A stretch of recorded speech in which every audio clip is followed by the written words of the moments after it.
Notice जाना चाहिए ना जाना चाहिए, लेकिन आपको उनको अपने कोर्ट में तलब जरूर करना चाहिए। तलब करना चाहिए। जी हाँ, जी। कि तलब करिए और आपकी कोर्ट के सामने एक्सप्लेन कीजिए कि आपने ऐसा क्यों किया। इतनी जलालत भी जो है हाई कोर्ट के जज के लिए बहुत बड़ी है। दवे साहब जो है वो कोर्ट में बलात्कार पीड़िता को, 16 साल की बलात्कार पीड़िता को लगे जो है वो क्या कहते हैं, मनुस्मृति का जो है वो पाठ पढ़ाने, और उन्होंने परमिशन नहीं दी। अब उस लड़की की हैसियत नहीं होगी वो सुप्रीम कोर्ट जाए, होती तो वो भी सुप्रीम कोर्ट जाती एमटीपी के लिए।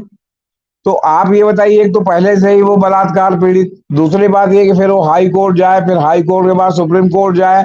तो सुप्रीम कोर्ट ने कभी सोचा कि उसके पास इतना फीस कहां से आएगा? क्या सुप्रीम कोर्ट ने और हाई कोर्ट ने इस तरह का कोई जो है प्रकोष्ठ बना रखा है कि जहां इस तरह की पीड़िताएं आए तो उनका निःशुल्क मुकदमा सुप्रीम कोर्ट और हाई कोर्ट और सुप्रीम कोर्ट में जो है मतलब क्या कहते हैं पेश किया जाए?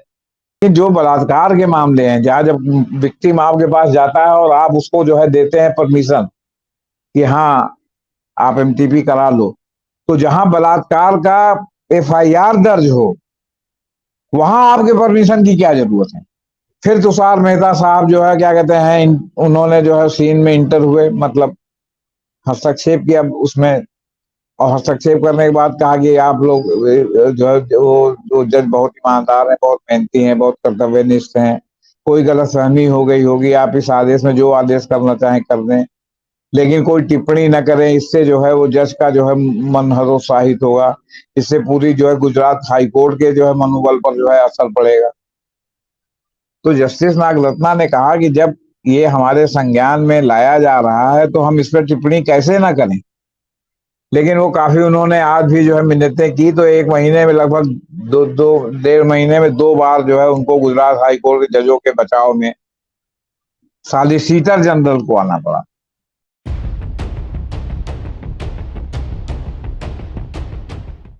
भारत विविधताओं का देश है।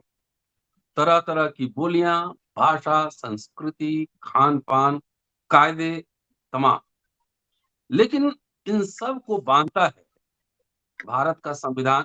पूरे देश में एक रूल ऑफ लॉ लागू है। लेकिन पिछले कुछ दिनों से इस देश में अजीबोगरीब कुछ कुछ घटनाएं हो रही है, और उसका रिफ्लेक्शन जो है वो जुडिशरी पे भी हो रहा है, खास तौर से गुजरात की जुडिशरी पर।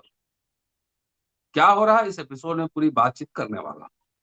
दोस्तों, रतनलाल बोल रहा हूं, आप देख रहे हैं अम्बेडकर नामा। इसी साल जुलाई में हाई कोर्ट के एक जस्टिस हैं, जस्टिस समीर दवे, जज। गर्भ गिराने की मांग, लड़की 16 साल 11 महीने की। कोर्ट ने कहा मनुस्मृति पढ़ो, पहले लड़कियां 17 साल में बच्चे जन्म देती थी। हाई कोर्ट के जज, अपनी माँ और परदादी से पूछो, 14-15 साल की उम्र तक शादी हो जाती थी। 14-15 की, वो तो 8-10 में भी हो जाती थी। अभी आज ही की खबर, क्या यह संभव है कि मामला सुप्रीम कोर्ट में लंबित हो और गुजरात हाई कोर्ट उस पे जजमेंट दे दे? अजीब गरीब लग रहा है कि नहीं लग रहा? ये मामला गर्भपात को लेकर ही है। दोनों स्टोरी पे चर्चा करने वाला हूं। लेकिन महत्वपूर्ण बात यह है कि जहां पे चंचूड़, जैसे चंचूड़ के आने के बाद जुडिशरी में एक लोगों का भरोसा बढ़ते जा रहा है, थोड़ा सा जुडिशियल एक्टिविज्म दिख रहा है कानून सम्मत, वहां पे गुजरात हाई कोर्ट में विशेष रूप से इस तरह के की टिप्पणियां आ रही हैं, ये बड़ी ही चौंकाने वाली है। और महत्वपूर्ण बात यह है कि संतरे की खेती नागपुर में होती है, लेकिन इसकी खुशबू जो है कई जगह से आती रहती है। जेपी सिंह साहब मौजूद हैं, लगातार अम्बेडकरनामा पर आप सुन रहे हैं। पूरे केस पे चर्चा करूंगा कि आखिर ये मामला क्या है। और सुप्रीम कोर्ट की जस्टिस हैं बीवी नाग रत्ना, उनका स्टेटमेंट एक दो मैं आपको यहाँ सुनाता हूँ, उसके बाद सीधे जेपी सिंह साहब के पास चलेंगे। क्या है मसला, इसको जानने की कोशिश करेंगे। टिप्पणी, क्या हाई कोर्ट के जस्टिस सुप्रीम कोर्ट के आदेश पर इस तरह से जवाब देते हैं? Question mark. Gujarat high court में क्या हो रहा है? दूसरी टिप्पणी, एक महिला के साथ दुष्कर्म होना अपने आप में कष्टदायक है। बाद में वह प्रेग्नेंट हो जाए तो यह पुराने घावों की याद दिलाता है। कई तरह की टिप्पणियां हैं। क्या है मामला? आज ही ऑर्डर आया है, अब इसी महीने की बात है, 2-4 दिन के अंदर ही बहुत सारा डेवलपमेंट हुआ है। मामला सुप्रीम कोर्ट में है और जजमेंट गुजरात हाई कोर्ट दे रहा है। स्वागत है सर। नमस्कार। क्या क्या मामला है ये? एबॉर्शन को लेकर मामला है और एक ही देखिए साल में सर, 2 स्तर जी। हर कोर्ट में जब आप जाएंगे अधीनस्थ न्यायालय के, तो वहां सबसे पीछे एक बैनर लगा रहता है जहां रहता है कि वादकारी का हित सर्वोच्च है। हुँ, और फिर ये लगता है कि न्याय में विलम्ब अन्याय है। सवाल ये है कि जहां बलात्कार में या जहां प्रेगनेंसी के मामले में MTP, medical termination of pregnancy के लिए एक नॉर्म है कि इतने हफ्ते में अगर आपको एबॉर्शन करना है तो उसमें आपको कोई परमिशन लेने की जरूरत नहीं है। वहां अगर कोई 26 हफ्ते बाद, 24 हफ्ते बाद अगर कोर्ट में जाता है, तो 24 हफ्ते का मतलब अगर आप 4 हफ्ते का महीना समझिए, जबकि 4 हफ्ते से महीना ज्यादा होता है कि 4 सत्ते 28 महीना, 30 दिन का आमतौर पर या 31 दिन का होता है। तो अगर वो जाता है तो 6 महीने का तो भ्रूण हो चुका होता है। 24 हफ्ते का मतलब हुआ, और 26 हफ्ते का मतलब हुआ 6.5 महीने का भ्रूण हो चुका है। और बाकी वो 2 दिन 3 दिन जोड़ेंगे तो लगभग 7 महीने का भ्रूण हो चुका है। बहुत से शतमांश बच्चे पैदा होते हैं, कहते हैं 7वें महीने में पैदा हो गया। बहुत से अठमांश होते हैं, 7वें महीने के बच्चे को कहते हैं कि सब इसमें अंग बन जाता है, और जो है वो लगभग जो है वो क्या कहते हैं, प्रेगनेंसी हो जाती है। तो बच्चा कमजोर रहता है, लेकिन बहुत केयर करने पर अगर कोई विशेष गड़बड़ी नहीं होती तो बच्चा सर्वाइव कर जाता है। ऐसे में कोई जाता है और आप प्रक्रियात्मक उलझनों में उलझा के उसको उसको और आप आगे बढ़ाते हैं, तो फिर आप जो है क्या कहते हैं, मतलब अगर परमिशन देते भी हैं तो भी उसके लिए कितना दुरूह होगा जो है टर्मिनेट करवाना। मैं जानबूझ के टर्मिनेट शब्द का इस्तेमाल इसलिए कर रहा हूं कि ताकि सुनने में वो सब बात एक प्रकार से आप किसी भी बलात्कार पीड़िता के बलात्कार को रिविजिट करते हैं, फिर हुँ, से उसके जख्म को आप हरा करते हैं, और उसमें आप इस तरह की डिलेइंग टैक्टिक्स करते हैं। अभी पिछले कुछ दिनों से गुजरात हाईकोर्ट के बारे में पूरे देश में एक धारणा बड़ी वैसी बनती जा रही है कि वहां के जो जज साहब लोग हैं वो जो है मतलब बिल्कुल मनमाने ढंग से कार्रवाई कर रहे हैं। जैसे मसलन राहुल गांधी का मामला था, तो जो लोअर जुडिशरी के जज साहब ने जो सुनाया था उनको सजा सजा को फिलहाल निलंबित कर दिया था, लेकिन उन्होंने फैसला देने में कहा कि अभी छुट्टी हो रही है, मैं फैसला 1 महीने बाद छुट्टी में लिखूंगा, फिर आऊंगा तो जून में सुनाऊंगा। मई में दिया था, फिर जून में भी काफी टाइम लेकर उन्होंने सुनाया। फिर उसके बाद वो सेशन कोर्ट गया। सेशन कोर्ट में जो है उनको रिलीफ नहीं मिली। बाद में वो सब नकल उकल मिलने में उतना सब उससे गुजराती से अंग्रेजी में टाइप कराने में मामला लटका। इसके बाद वो जो है हाई कोर्ट गया, Gujarat high court. Gujarat high court ने जज साहब ने सुनने के बाद 2 महीने से ज्यादा समय का लगा दिया उसका फैसला सुनाने में और जो है जजमेंट अपलोड होने में। फिर जो जजमेंट अपलोड हुआ तो फिर उसमें जो है जो सारे डॉक्यूमेंट को जो है वह पार्टी ने, चूंकि सुप्रीम कोर्ट में अगर आपको करना है तो उसको आपको अंग्रेजी में सब तर्जुमा करवाना पड़ेगा। तो फिर आपने अंग्रेजी में उसका तर्जुमा कराया, तो फिर आप सुप्रीम कोर्ट गए। तो चलिए, राहुल गांधी का मामला था, आप जेल भी भेज देते हो तो जेल भी जाने के लिए तैयार थे। लेकिन यहाँ तो एक प्रेग्नेंट लेडी का सवाल, लड़की का सवाल था जो बलात्कार का शिकार थी। 26 हफ्ते की प्रेगनेंसी के बाद वो कोर्ट गई और आपने उसको जो है लटका दिया। 28 हफ्ते से ज्यादा की प्रेगनेंसी इस समय हो गई है, और आपने उसको लटकाया ऐसा कि फिर उसको सुप्रीम कोर्ट में फरियाद करनी पड़ी। सुप्रीम कोर्ट में जब जस्टिस बीबी नागरत्ना और जस्टिस भुइया की कोर्ट में ये मामला आया तो उन्होंने बड़ा आश्चर्य व्यक्त किया कि बलात्कार ऐसे मामले में जहां मेडिकल टर्मिनेशन का, एमटीपी का सवाल है, मेडिकल टर्मिनेशन ऑफ प्रेगनेंसी का सवाल है, वहां इस तरह जो है ढीले ढाले ढंग से, लचर पचर ढंग से जो है इस तरह चीजों को लटकाया जा रहा है। फिर उसके बाद जो है फैसला जल्द, जो आप आदेश भी दे रहे हैं तो उसको जो है वो हाई कोर्ट के वेबसाइट पर अपलोड नहीं हो रहा है। पता नहीं क्या व्यवस्था है। तो उसमें उन्होंने काफी अप्रसन्नता पिछली सुनवाई में व्यक्त की, शनिवार के पहले, कि मतलब ये मामले को प्रायोरिटी बेसिस पर सुनना चाहिए क्योंकि एमटीपी का मामला जुड़ा हुआ है। अब वो सुन करके उन्होंने आज सोमवार की डेट लगाई थी। तब तक शनिवार को जज साहब ने क्या किया कि वो जो है उसकी याचिका को खारिज कर दिया। आज जब कोर्ट में बताया गया कि याचिका खारिज हो गई, तो इस पर जो है कोर्ट जो है वो क्या कहते हैं, मतलब एकदम लाल पीली हो गई कि भाई ये क्या तमाशा है। जब हमने संज्ञान लिया, हमारे यहाँ सुनवाई होने वाली थी, तो आपने शनिचर को इसके पहले ही खारिज कर दिया।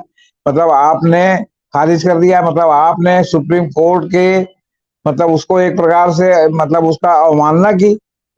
तो अब क्या सुप्रीम कोर्ट एक जो है क्या कहते हैं स्थापित प्रिंसिपल है कि अगर सुप्रीम कोर्ट में सुनवाई होती है, तो अगर सुप्रीम कोर्ट हाई कोर्ट को फैसला करने के लिए नहीं कहता, फिर तब तक हाई कोर्ट उसको स्थगित रखता है कि सुप्रीम कोर्ट का जो आउटकम आएगा, जो निर्देश होगा, उसके अनुसार हम कार्रवाई करेंगे। अब आपने शनिवार को उसको खारिज कर दिया। ये संयोग से पहली बार नहीं हुआ, 2-3 महीने में दूसरी बार हुआ है। इसके पहले जब सुप्रीम कोर्ट में राहुल गांधी का मामला गया, तो जस्टिस गवाई ने हाई कोर्ट के जज साहब बड़ी तीखी टिप्पणियां की कि मतलब इन्होंने 100 पेज से ज्यादा का फैसला लिखा, इतने दिन लिखा, सारा उन्होंने किया, लेकिन ये नहीं बताया कि मैक्सिमम सजा क्यों दी गई। वो काफी चटक बरस रहे थे, तो उसमें जो है वो आपके सॉलिसिटर जनरल जो गुजरात सरकार को रिप्रेजेंट करते हैं, तुषार मेहता, वो अवतरित हुए और उन्होंने आके मिन्नतें करना शुरू किया कि सर आप जज साहब के खिलाफ मत कुछ कहिए, बहुत विद्वान जज हैं, उससे वहां के जज हतोत्साहित होंगे, तो ये होगा तो वो होगा, कोई इस पे लिखित टिप्पणी मत दर्ज करवाइए आदेश में। खैर उन्होंने नहीं दर्ज करवाया, सब मौखिक टिप्पणियां ही रह गई। कल मतलब कि इस घटनाक्रम में आज फिर वही हुआ। फिर तुषार मेहता साहब जो है क्या कहते हैं, उन्होंने जो है सीन में इंटर हुए, मतलब हस्तक्षेप किया उसमें। और हस्तक्षेप करने के बाद कहा कि आप लोग जो है वो जज बहुत ईमानदार हैं, बहुत मेहनती हैं, बहुत कर्तव्यनिष्ठ हैं, कोई गलतफहमी हो गई होगी, आप इस आदेश में जो आदेश करना चाहें कर दें, लेकिन कोई टिप्पणी न करें, इससे जो है वो जज का जो है मन हतोत्साहित होगा, इससे पूरी जो है गुजरात हाई कोर्ट के जो है मनोबल पर जो है असर पड़ेगा। तो जस्टिस नागरत्ना ने कहा कि जब ये हमारे संज्ञान में लाया जा रहा है, तो हम इस पर टिप्पणी कैसे ना करें। लेकिन वो काफी उन्होंने आज भी जो है मिन्नतें की, तो 1 महीने में लगभग 1.5 महीने में 2 बार जो है उनको गुजरात हाई कोर्ट के जजों के बचाव में सॉलिसिटर जनरल को आना पड़ा। सॉलिसिटर जनरल ने यहां तक पेशकश की कि हम जो है उनसे गुजरात हाई कोर्ट के जज साहब से अनुरोध करेंगे कि वो जो है इस आदेश को वापस ले लें। लेकिन सुप्रीम कोर्ट ने इस बात को मतलब अभी जो प्रथम दृष्टया अभी पूरा जजमेंट देखने को नहीं मिला है, ये बात को नहीं मानी और उन्होंने मेडिकल टर्मिनेशन ऑफ प्रेगनेंसी को मंजूर कर लिया कि हाँ आप करा सकते हैं। लेकिन यहाँ एक प्रश्न मेरा दूसरा है जी। आप एक समय था कि एमटीपी को कानूनी मान्यता थी, हर अस्पताल में एमटीपी केंद्र खुला रहता था, जहां जहां जो है वो जच्चा बच्चा का मामला रहता था। जी।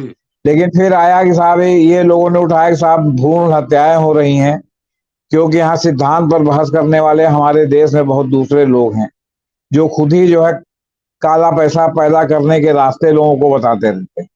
जी। उन्होंने कहा साहब इससे कन्याओं का जो है भ्रूण हत्या हो रही है और अनुपात जो है बिगड़ रहा है स्त्री और पुरुष का, तो इससे समाज में अराजकता फैल जाएगी। एक और आप हैं कि जो लाल बत्ती क्षेत्र को उन्मूलन करने पर उतारू हैं। वो लाल बत्ती क्षेत्र जो वैदिक काल से चला आ रहा, वैदिक काल में प्रोफेसर कालीन ने लाल बत्ती क्षेत्र के बारे में बाकायदे धर्मशास्त्र, हिंदू धर्मशास्त्र के इतिहास में लिखा है, और इसीलिए है कि ताकि समाज में बैलेंस बना रहे। आप उसको अपने उसमें उतारू हैं, उसको खत्म करने में नतीजा ये है कि आजकल मोहल्ले मोहल्ले में जो है आपके क्या कहते हैं देह व्यापार के जो है अघोषित केंद्र खुल गए हैं। कहीं चोरी छुपे चल रहा है, कहीं एलानिया चल रहा है, पुलिस को पैसा बनाने को मिल रहा है, लोग जो जाने वाले हैं वहां जा भी रहे हैं, आज दिन रैकेट पकड़ा जाता है। अखबार पढ़ते होंगे कि इतनी लड़कियां पकड़ी गई, तो इतने लोग आपत्तिजनक स्थिति में पकड़े गए। तमाम होटल्स हैं जहाँ हमेशा इस तरह के छापे पड़ते रहते हैं।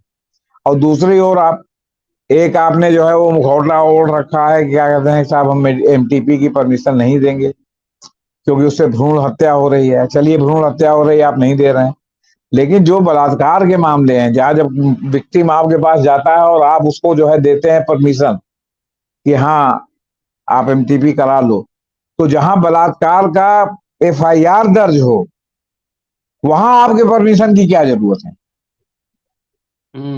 अगर वो एमटीपी के लिए वो पीड़ित जाता है तो वो सीधे देखा जाए कि उसकी एफआईआर थाने में दर्ज है कि नहीं। अगर उसकी एफआईआर उसके नाम से उसने दर्ज करा रखी है अपने नाम से, उसके साथ बलात्कार हुआ, तो उसमें सजा कुछ हो ना हो, असली हो झूठा हो कुछ भी हो, अभी ये तो डिसाइड नहीं हुआ ना कि ये जो बलात्कार पीड़िता है जिसमें प्रेगनेंसी है उसको जो है वास्तव में बलात्कार हुआ था कि नहीं हुआ था, या उसके लिए जो है जो आपके दोषी हैं उनको दंडित किया गया कि नहीं किया गया, और सुप्रीम कोर्ट ने परमिशन दी, तो ये एफआईआर की कॉपी होते ही उसको इसका अधिकार क्यों नहीं है कि वो जाके अपना एमटीपी अगर कराना चाहे तो करा सकते?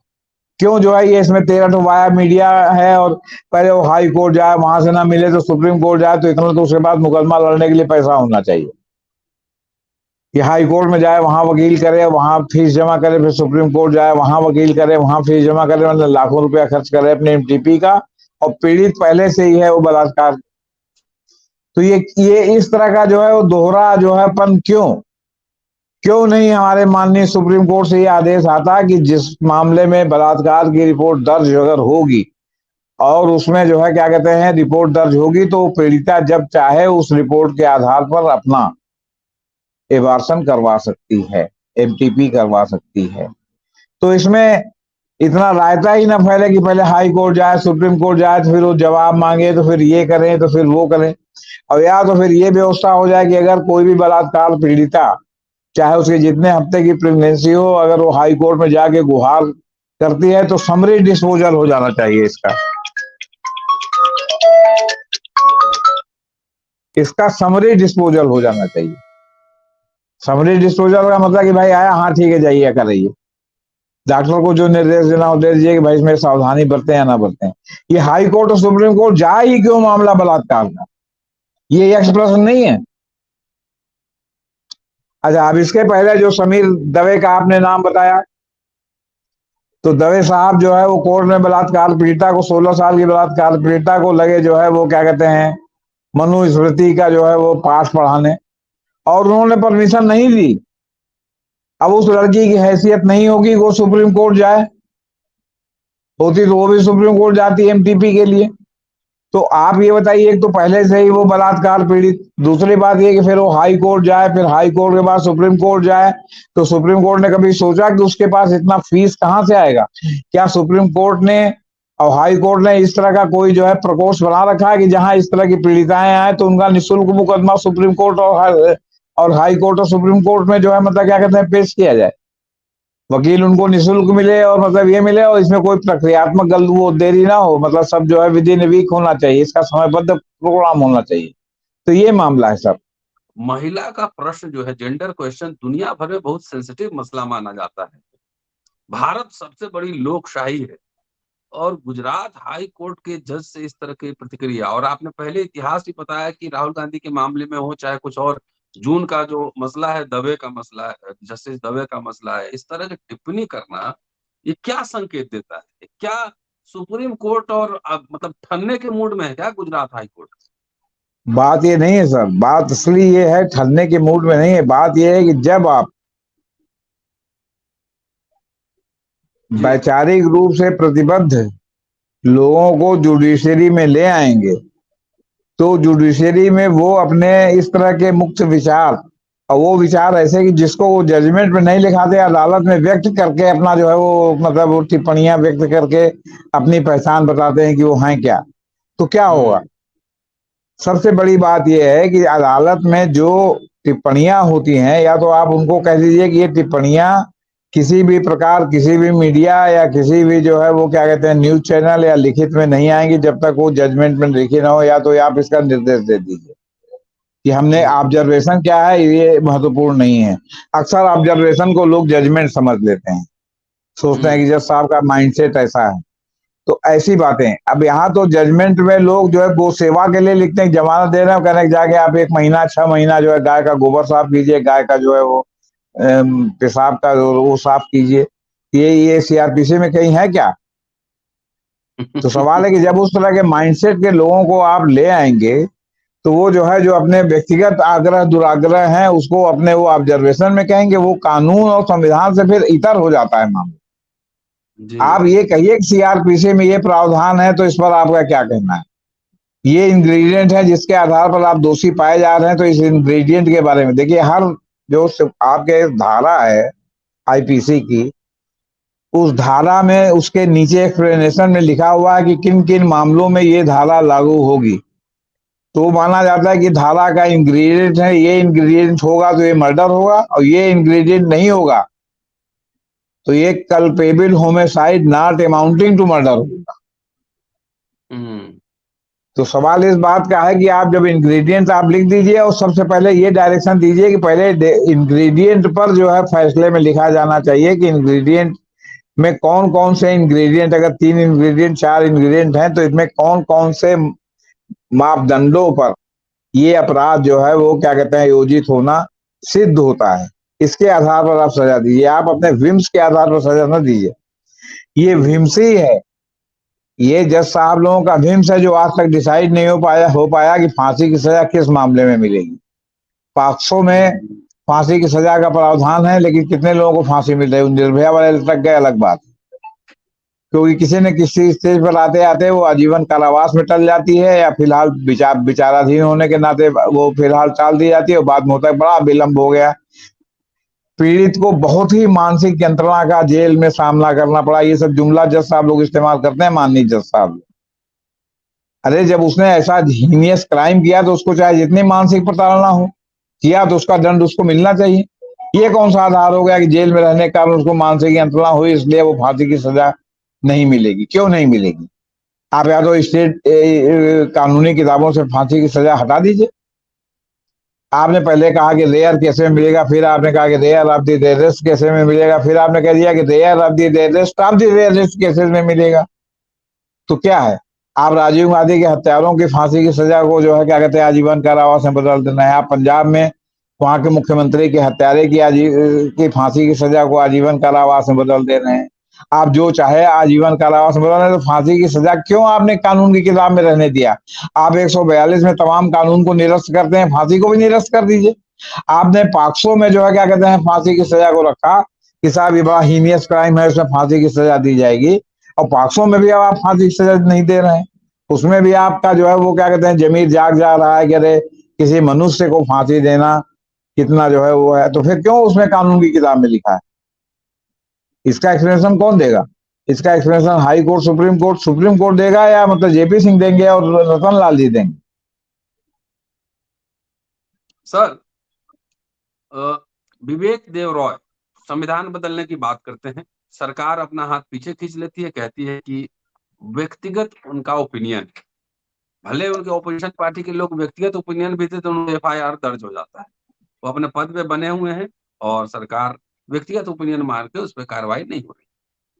यहाँ गुजरात हाई कोर्ट के जजेस लगातार देख रहे हैं कि सुप्रीम कोर्ट के साथ एक टेंशन है। तुषार जो अटॉर्नी जनरल साहब है वो जाके बार बार सुप्रीम कोर्ट में गिड़गिड़ाते हैं कि स्ट्रिक्चर पास मत कीजिए, लेकिन यही कुछ साल पहले की बात है, जस्टिस कर्नल पे बहुत कार्रवाई हुई थी सर।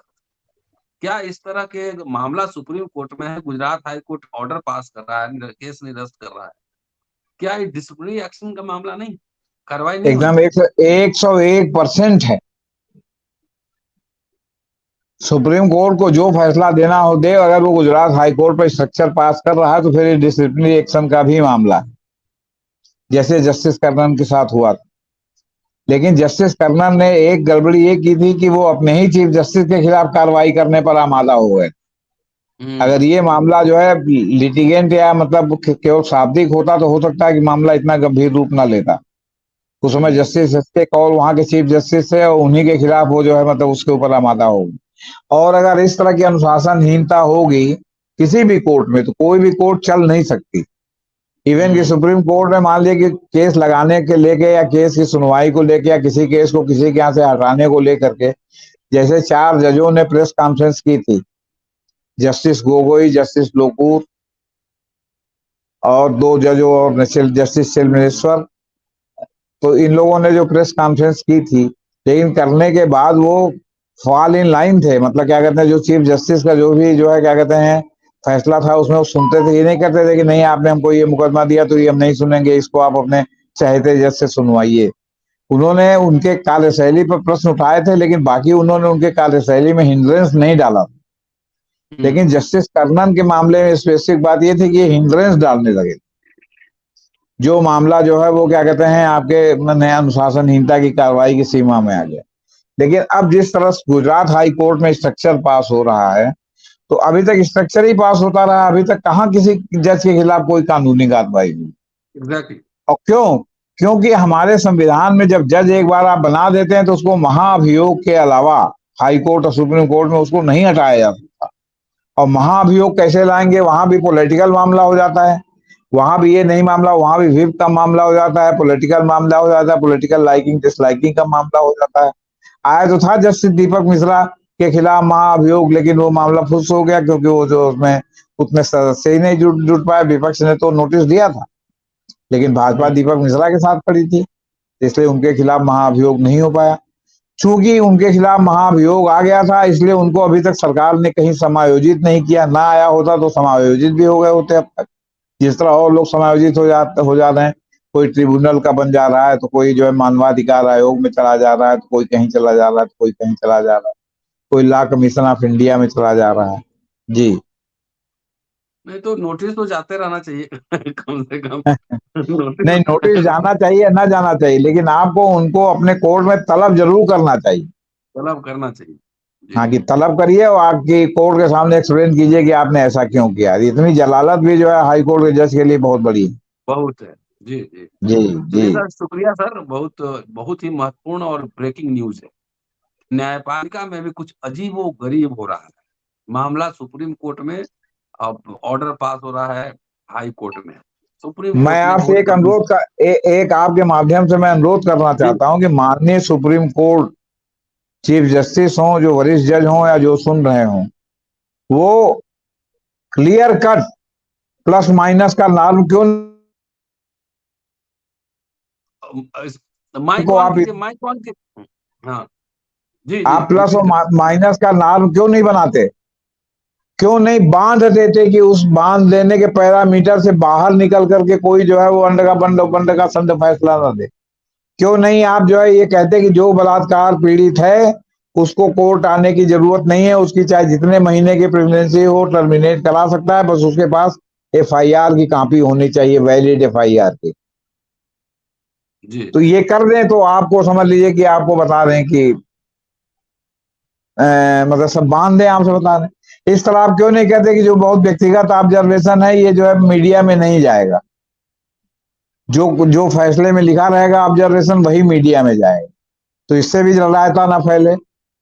तो इस तरह, और फिर सीआरपीसी से इतर दंड या शर्त, कई बार सुप्रीम कोर्ट कह चुका कि आप इतनी ऐसी शर्तें न लगाइए जिसका पालन करना मुश्किल हो, लेकिन वो कहाँ बाध्यकारी है? तमाम जगह शर्त। अब गाय की सेवा, गौमूत्र हटाना, मंदिर में सफाई करना, खेतों में 500 पेड़ लगाना, ये सब कौन सा दंड है? किस सीआरपीसी में लिखा हुआ है?